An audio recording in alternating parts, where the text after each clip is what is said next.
Aí queria Sim. aproveitar esse gancho e para a gente chamar mais uma especialista em relação a isso, mais dois especialistas aqui em relação a isso, que a gente ainda não citou nada em questão de acessibilidade, que é uma parte também super importante, né, no nosso dia a dia ali. Então, queria chamar aqui primeiro a Janaína, que ela é Product Designer especialista em acessibilidade na Juicy, CEO do Acessibilidade Collab, líder do capítulo do Ladies That UX de São Luís. Aliás, ela mora num lugar maravilhoso. É, ela é apaixonada por acessibilidade, diversidade, inclusão. Eu sempre recorro à Janaína toda vez que eu tenho alguma dúvida sobre acessibilidade, ela sempre me ajuda muito. Seja bem-vinda, Janaína. E também queria chamar aqui o Amaury, que eu fiquei na dúvida até de como pronuncia, Amaury, o seu nome correto, porque em Portugal chamam você de Amaury. Mas o Amaury, ele é formado em análise de sistemas, design, desenvolvimento de games, já atua como consultor da Unesco e tem bastante experiência em programação, design e gestão de startups. Bem-vindo, Amaury. Oi, tudo bem, amigos? Como vão? Tudo tranquilo, agora melhor ainda. Bom. Eu queria começar a fazer uma pergunta para vocês dois. A gente vem falando aqui desde o início sobre os processos, design, maturidade e tudo mais. E aqui no Brasil, a gente sabe que existe ainda acaba sendo muito negligenciado a parte de acessibilidade, né? E aí eu queria começar perguntando para vocês qual é o impacto que isso tem nos produtos digitais, né? Por que é tão importante a gente pensar em acessibilidade? O importante porque quanto mais as pessoas a gente envolver no processo, é melhor. E de que forma? Vocês estavam falando da elaboração do produto, da conversa com desenvolvedores. Eu sou desenvolvedor também e o meu mestrado é em design. Então, essa chamada para a cocriação do profissional de tecnologia com design é muito importante. Por quê? Por exemplo, ontem eu estava participando de uma call e a pessoa tinha várias dúvidas em relação à inclusão relacionada à tecnologia. Inclusive, eu estava até conversando com o Miguel sobre a outra call que teve na The Starters a respeito do rompimento de barreiras em relação a pessoas com distintos tons de pele, que a Google agora, essa semana, liberou uma ferramenta um projeto chamado Skin Tone, que é justamente para verificar por intermédio da computação visual, visão computacional, os tons de pele, porque em muitos casos tem aparecido barreiras não na elaboração do produto, mas barreiras tecnológicas. Um algoritmo muito usual para reconhecimento de face, ele estava pecando na inclusão de pessoas com cor de distintos tons. Esse projeto da Google é para eliminar barreiras para que vocês devem ter verificado um caso que ocorreu no Brasil, em que a pessoa acionava um aplicativo de banco e não reconhecia a pele dessa pessoa. Esse projeto vem justamente para sanar essa barreira. Então, a união da tecnologia, o design, é justamente para eliminar barreiras, todo tipo de barreira, seja ela arquitetônica, ela digital, ela informacional, ela de atitude. Então, o impacto da acessibilidade nos produtos digitais é justamente esse: eliminar barreiras de acessibilidade para pessoas com deficiência ou das mais variadas formas de barreiras que são construídas na sociedade. Assim, a acessibilidade é muito importante desde o começo e também nessa cocriação, nesse ciclo de vida do produto, porque quando nós iniciamos um projeto, um processo, a acessibilidade vai estar de ponta a ponta. Afinal, por exemplo, se a pessoa tem descalculia, é uma característica pouco conhecida, a descalculia, ela tem a ver com a interpretação dos símbolos matemáticos, de números. Mas o designer pode não ter conhecimento dessa característica, dessa deficiência dessa pessoa, dessa condição.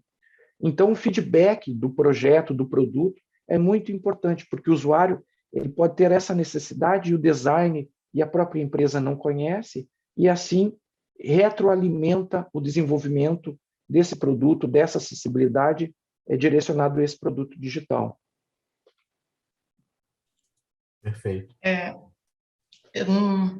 Completando o que o Almauri falou, em relação a esse projeto do Google, as pessoas que não sabem, a escala de tons de pele que nós tínhamos, né, que é usado praticamente por todos os produtos, pelos designs para projeção de produtos digitais, é dos anos 70. São, se eu não me engano, 6 escalas de cores.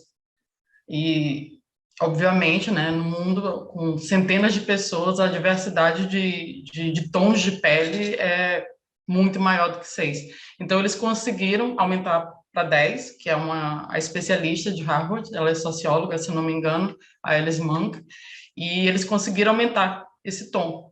Por que acontece? Quando você tem uma não identificação do usuário com o seu produto, por exemplo, eu quero uma maquiagem, mas eu não encontro algo que se assemelhe ao meu tom de pele, uma roupa, algo que esteja dentro dessa consistência. Isso cria um impedimento. Isso a gente está falando, assim, de um ponto. Eu gosto muito de tocar no ponto da acessibilidade quando ela entra numa perspectiva de negócio. Eu nem entro nas questões éticas, né, porque eu entendo que se você tem um mínimo de civilidade, a acessibilidade, no mínimo, tem que entrar na conversa.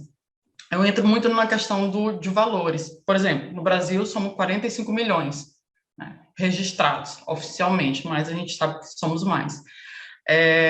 No mundo, somos 1 bilhão de usuários, um poder aquisitivo de 8 trilhões de dólares. Quem é que não quer 1 bilhão de usuários com poder aquisitivo de 8 trilhões de dólares? Eu quero. Não sei se vocês querem, mas eu quero. Então, assim, são várias perspectivas, com pessoas, não só pessoas com deficiência, mas abrange os familiares, juntos eles controlam aí por volta de 13 trilhões de dólares. A pessoa que tem um filho com deficiência, um filho, uma amiga neurodivergente, que eu me incluo, eu tenho dislexia, eu tenho TDAH e eu tenho sinestesia. Então, assim, eu sou UX design, sou product de acessibilidade, e eu todos os dias eu entro em sites, eu entro para comprar um produto e eu saio, porque eu não consigo ler, porque eu sou disléxica. Então, assim, uma coisa tão simples, né?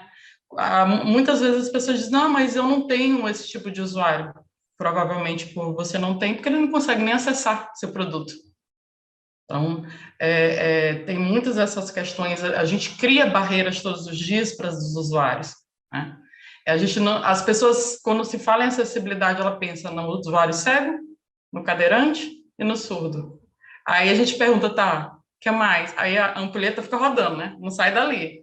Temos neurodivergentes, que eu me encontro dentro também, sinestesia, descalculia, enfim, o mundo todo aí dentro da própria surdez, aos surdos que ouvem, aos surdos, rapidamente aqui. Para vocês terem uma ideia, nos Estados Unidos, a comunidade surda tem uma língua de sinais, a parte da língua de sinais oficial, que é a CL. Então, assim, dentro da própria comunidade, há várias sub-áreas. Então, as pessoas fazem um produto para aquilo que a bolha que ela vive, né, que eu brinco dizendo que é o homem branco, classe média, hétero do Leblon, eu faço muito essa brincadeira, e assim, a gente não tem esse olhar das outras pessoas, a gente não consegue pensar fora dessa caixa. Então, quando não há equipes diversas, quando não há uma pessoa preta, quando há uma pessoa com deficiência, quando não há alguém diferente, que sai dessa bolha, que acha que todo mundo vai para a Disney todo mês, é muito difícil você criar produtos, você criar algo de uma relevância, de abrangência. A gente vê gigantes, e não é só com pessoas com deficiência, né? Por exemplo, a Nike come sozinha há anos o mercado muçulmano. Ele faz o jihad, que é para as atletas muçulmanas. Isso é acessibilidade também, acessibilizar produtos, né? Para as atletas que, por questões religiosas, precisam estar com jihad. fez uma linha agora de mergulho, de produtos para atletas que fazem atividades aquáticas. Então, a acessibilidade ela vai muito mais do que barreiras físicas e barreiras digitais, né? Então, vocês me perdoem, porque hoje eu estou com TDAH, está com um pensamento acelerado, então a fala não está conseguindo acompanhar corretamente o pensamento. Convivências. Então, é isso, gente. Tem várias questões. Só, por exemplo, a OMS, ela estima que só de tecnologia assistiva vai ser investido até 2024 26 bilhões de dólares. Então, anteontem saiu o kit da Google de mouse adaptativo.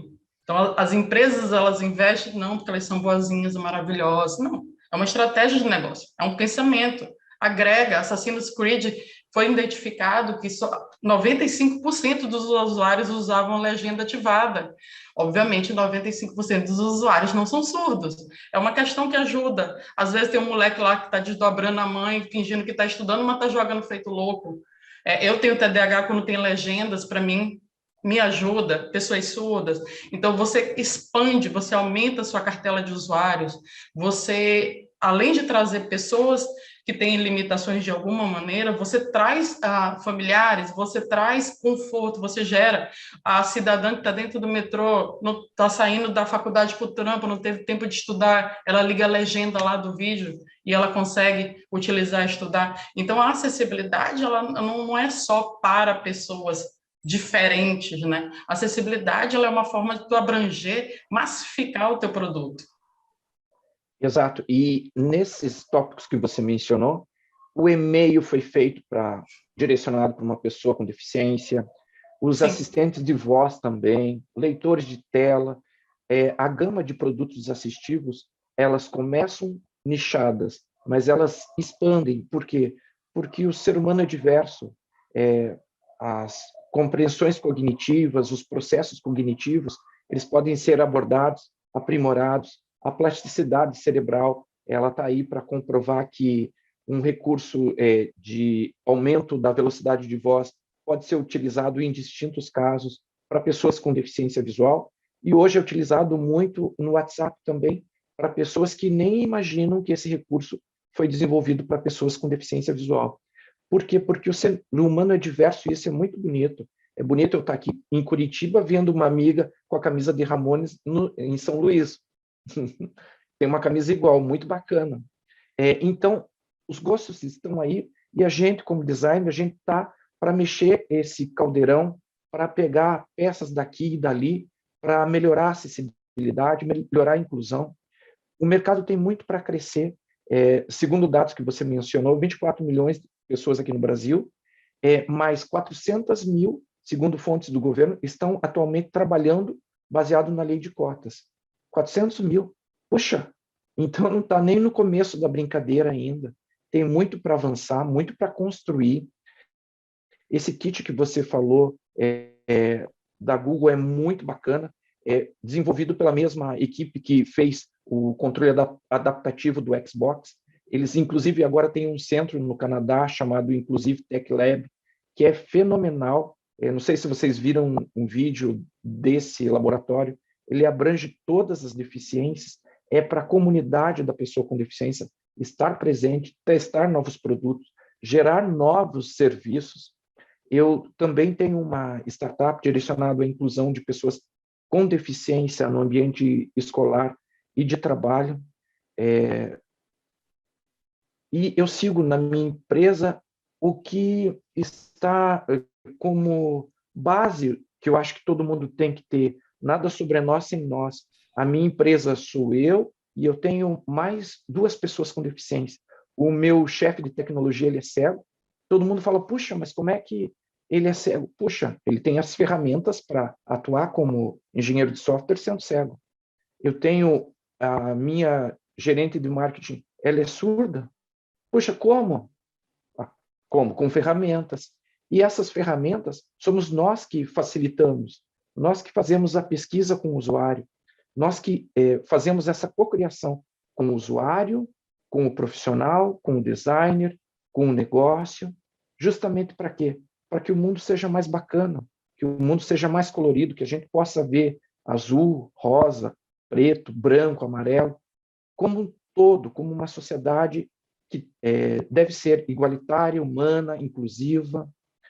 E assim, é muito legal a área de UX, porque você pode trazer a experiência humana cada vez mais em união com a tecnologia, proporcionando uma vida mais bacana, legal e inclusiva. Em Portugal, eu tive pesquisando nos últimos meses a respeito da condição da acessibilidade.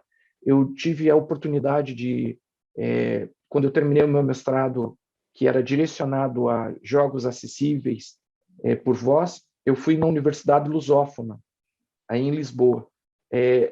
Portugal ainda está engatinhando na parte de acessibilidade. Já foi mais forte, mas no momento ela ainda está um pouco estagnada. E o legal é que a Destartes está justamente impulsionando a cultura da acessibilidade, da inclusão, do rompimento de barreiras em Portugal e, conforme o Miguel já me falou, em toda a língua portuguesa, que vai ser muito bacana essa expansão da Destartes, da inclusão, da acessibilidade na língua portuguesa. Eu também tive a oportunidade de conhecer a realidade da acessibilidade em Angola, e vai ser bacana a Starter acompanhar a evolução também em Angola, em toda a língua portuguesa, né? Então é muito legal estar em companhia de você, Cadu, Miguel, Fernando, minha querida Jana, que sempre converso e sigo. Quem não segue a Jana, por favor, siga. Uma pessoa espetacular, que eu adoro de paixão, mas hoje é a primeira vez que eu converso com ela virtualmente. A gente só conversava por texto. Cadu, você trabalhou na Jovem Gênios, né? Isso. Eu estive na Jovem Gênios antes deles começarem o processo de acessibilidade. Eu passei no BNDES Garagem, então eu fiquei morando no Rio, tive a oportunidade de falar com o Fernando, e a gente bateu altos papos sobre acessibilidade, que no momento ainda não tinha, porque era o começo da Jovem Gênios, né? Então, legal conhecer você também, Cadu, porque o Fernando me falou muito bem de você.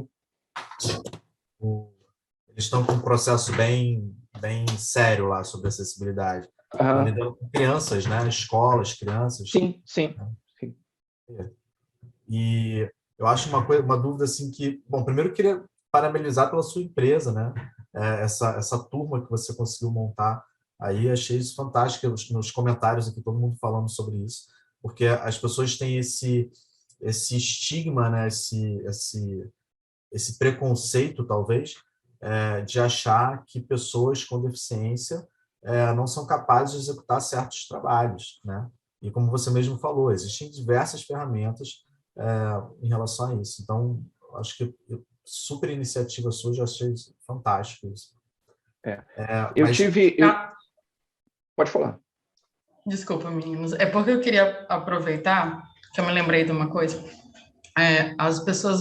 Eu sei que há pouquíssimas pessoas que falam abertamente que são pessoas com deficiência ou neurodivergentes ou qualquer coisa nesse sentido, porque existe uma ideia equivocada da não capacidade dessas pessoas. E eu gosto muito da atitude da Microsoft. Eles têm, por exemplo, a contratação deles é feita, não sei se vocês conhecem o programa, no Minecraft, né? A contratação ela é feita de uma forma diferente. A pessoa, um processo de gamificação, é muito popular entre adolescentes e, enfim, adultos. E pessoas neurodivergentes passam pela etapa de entrevista todo nesse processo de gamificação, porque se entende que o processo de... Bom, você pleitear uma vaga já gera uma ansiedade de qualquer pessoa, e pessoas com neurodivergente geralmente têm gatilhos de ansiedade, o processo cognitivo da gente é diferente. Por exemplo, na minha squad, eu trabalho na Whirlpool, sou cross na Brastemp, na Consul, na KitchenAid. Na minha squad, as minhas tasks são entregues em um tempo diferente dos outros, né? Então, não quer dizer que a minha entrega seja de menor valor, não quer dizer que a minha entrega seja tardia, é só entender o potencial, né, da pessoa que trabalha na sua squad e direcionar. Eu tenho tasks que provavelmente metade da minha squad ia levar 6 meses para entregar. Eu entrego em 3 dias, em pé foco. E tem tarefas de 20 minutos que a minha equipe acaba em 20 minutos e eu levo 4 horas. Então, são pontos diferentes, você fazer entendimento. E voltando para a história da Microsoft, por exemplo, a maioria dos engenheiros, né, e das pessoas que trabalham hoje na Microsoft tem algum grau de neurodivergência ou são neurodivergentes de fato. Porque entende que pessoas neurodivergentes, a gente tem uma perspectiva, um olhar, insights fora da caixa diferente. Bill Gates é neurodivergente, Elon Musk é neurodivergente, Marissa Mayer, que é a CEO do Yahoo, é neurodivergente. Aí eu posso passar horas falando sobre todos os neurodivergentes do mundo. Então, assim, eles têm esse olhar de, ok, a esse grupo de pessoas que tem a visão fora da caixa, que eu posso juntar com equipes que não são assim e potencializar isso. Então, ver esse potencial, você entender esse potencial e trabalhar em cima disso é muito bom. Há o outro lado da moeda, né, que eu brinco, diz que hoje tem muito essa questão no Brasil de fazer mídia, né, equipes diversas, equipes isso, chaveirinho do mês, né, comunidade LGBTQIA+, fulano, beltrano, ciclano, vira o chaveiro do mês, né, da propaganda. E aí você pega o chihuahuazinho, né, tadinho do bichinho, joga lá no meio do Rottweiler, do caninho lá, e não dá as ferramentas para essa pessoa se adaptar, ou fazer o melhor dela no melhor processo que ela pode. Então, assim, querer uma equipe acessível, diversa, ou trazer isso para a tua empresa, não é um bicho de 7 cabeças, mas, obviamente, como qualquer situação, demanda conhecimento, demanda que você entenda como é que funciona o teu profissional. E nem precisa ser neurodivergente. Se eu tenho um profissional que a potência dele está aqui, eu não vou mandar ele fazer outra coisa. São questões de lógica e bom senso. E gestão. Exato. Total. Porque justamente na gestão, você pega a ferramenta, o recurso, o profissional habilitado e faz a mescla para fazer a engrenagem funcionar. Da mesma forma, por exemplo, o meu engenheiro de software, ele cuida das questões relativas a software. Ele usa um leitor de tela, o Visual Studio Code, e trabalha. Ele não vê, mas ele programa, que é uma maravilha. Ele é especialista também em Excel. Ele faz fórmulas com o leitor de tela que as pessoas ficam impressionadas quando ele deixa acionado, porque fazer fórmula no Excel do jeito que ele faz, eu não conheço nenhuma outra pessoa que faz. E ele é cego. E daí, né? Profissional, a gente toma chopp todo final de semana e a vida segue, né? Isso que é o bacana, é você interpretar a pessoa pelo que ela é, pelo que ela pode, pelo que ela representa. Essa questão do capacitismo, que é a interpretação que a pessoa não tem um significado correto na empresa, é muito ultrapassada. É você encarar a pessoa como um objeto, né? Puxa, ele atende a um número, ele atende a cota, então ele é diminuto na sua produtividade, mas você sabe qual é a produtividade dele? Você já deu as ferramentas para ele produzir? E se ele não produz isso, será que ele produz de outra forma? Puxa, dentro da legislação tem algumas coisas muito bacanas. Uma delas é nada sobre nós sem nós. É trazer a pessoa como protagonista na criação de valor e também perguntar para ela, puxa, você consegue fazer isso? Qual a ferramenta você usa para fazer isso? Você tem algum amigo que tem deficiência igual a você que faz isso? Esse é o processo bacana. Assim, elementos da legislação, elas estão justamente como um amparo para a pessoa. Por exemplo, quando você está fazendo um concurso e você tem deficiência, você tem um tempo extra para fazer a prova do concurso. Por quê? Justamente as questões que a Jana mencionou. O tempo é diferente, a ferramenta que você usa, ela pode não estar alinhada ao tempo da prova. E isso também é no trabalho. O tempo é diferente. A execução, ela pode ser igual, também a execução pode ser diferente. Pessoas com síndrome de Down, elas têm o seu tempo diferente para aprender e para executar a tarefa. Puxa, existem casos maravilhosos de pessoas com síndrome de Down trabalhando, que são produtivas, que são envolventes. Existe um projeto muito bacana em Portugal, que eu acho que é Chefs com Down, uma coisa assim, que envolve um restaurante inteiro para o atendimento de pessoas sem deficiência por pessoas com Down. Ah, mas é diferenciado? É diferenciado. Justamente esse que é o bacana. É ser diferenciado. É você conhecer o diferente. É você participar do diferente. Afinal, ninguém gosta de café ou chá. Ou você gosta dos dois também, né? Isso que é o bacana da acessibilidade. Mari, eu acho que é tudo muito perspectiva. Por exemplo, do meu olhar, eu poderia dizer o seguinte: poxa, para mim é normal ficar em hiperfoco 72 horas trabalhando direto, entregar 10 mil cases e olhar para o meu colega de lado. Por que você não consegue? É normal, Exatamente. entendeu? Porque, assim, se a gente for colocar o contrário, né, eu poderia, de uma maneira arrogante, dizer: eu posso. Ele não consegue. Então, o defeituoso não sou eu.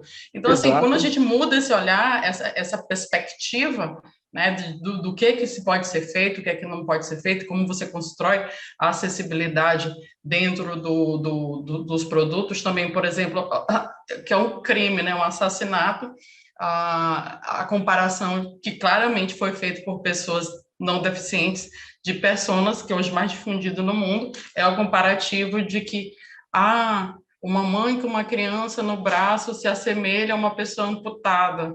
Tipo assim, dá vontade de morrer quando você vê isso. Então, assim, que obviamente não tem o menor sentido, mas é a mais difundida, entendeu? Então, assim, a ausência de outros olhares, a ausência de você entender que o seu olhar, a sua perspectiva não é única no mundo, querendo ou não, a gente leva isso para o nosso trabalho. Né? E proporcionalmente para os nossos produtos. E muitas vezes o produto não está atingindo, o produto não está agradando, o produto não é só acessível, porque acessibilizar não é só acessibilizar digitalmente, Tecnicamente. né? Tecnicamente. Tecnicamente, os conformes da WCAG, mas é também A o empatia. usuário se identificar, ter empatia, se identificar, realmente isso foi pensado para mim, entendeu? Esse tema, eu acho que assim é super relevante. Eu já queria convidar vocês a depois a gente fazer um evento só sobre acessibilidade, porque vale muito a pena. Tem muita coisa para ser dita. Eu acho necessário até para a gente poder cada vez difundir mais esse tema, tornar isso cada vez mais fácil, né, para as pessoas. Mas aqui a gente está já chegando no limite do nosso tempo. Eu queria fazer uma pergunta que é unânime aqui no nosso chat aqui. O profissional de UX que está chegando agora e que ele tem também esse desejo de fazer um design mais inclusivo e também usar ferramentas de acessibilidade. Aliás, isso é uma polêmica, né? A diferença entre ser inclusão e acessibilidade. As pessoas não entendem a diferença entre uma e outra. Mas o que elas podem já fazer, né? Tipo assim, o que é pelo menos o básico para que eu já entre no mercado com esse olhar, para que eu consiga, inclusive, pulverizar isso, essa cultura dentro da empresa, incentivar a empresa a ter esse olhar também. O que vocês acham, assim, como dica, né, desses primeiros passos?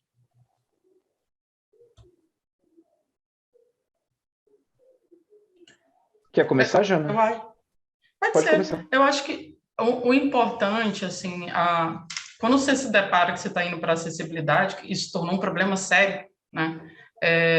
As pessoas fixam em WCAG, né? Obviamente é importante, a gente não está vivendo na anarquia, a gente precisa de diretriz.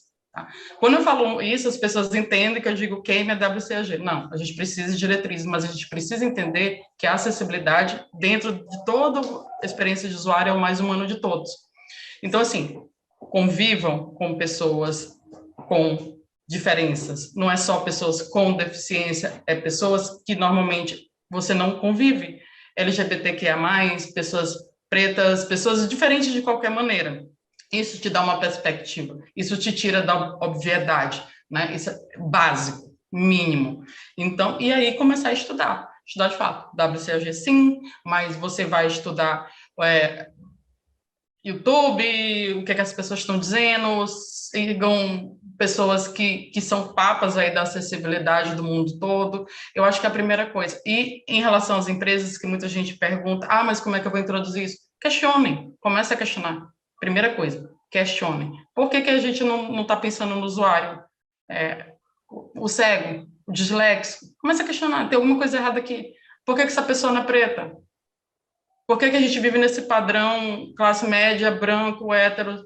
Não consigo entender, sabe? Comece a questionar e fomentar discussões. E se ater a essas discussões e não deixar aquilo ali morrer.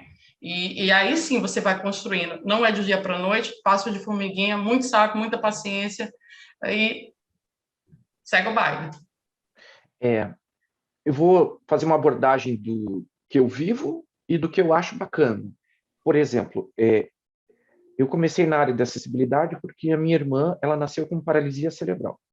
A paralisia cerebral, ela pode ter múltiplas deficiências associadas, que é o caso da minha irmã. Minha irmã tem o nível 5. Ela é tetraplégica, não fala, movimentos de espasmos, baixa visão. Então, a minha querida irmã, veio com o combo. Então, com o combo, o que você faz?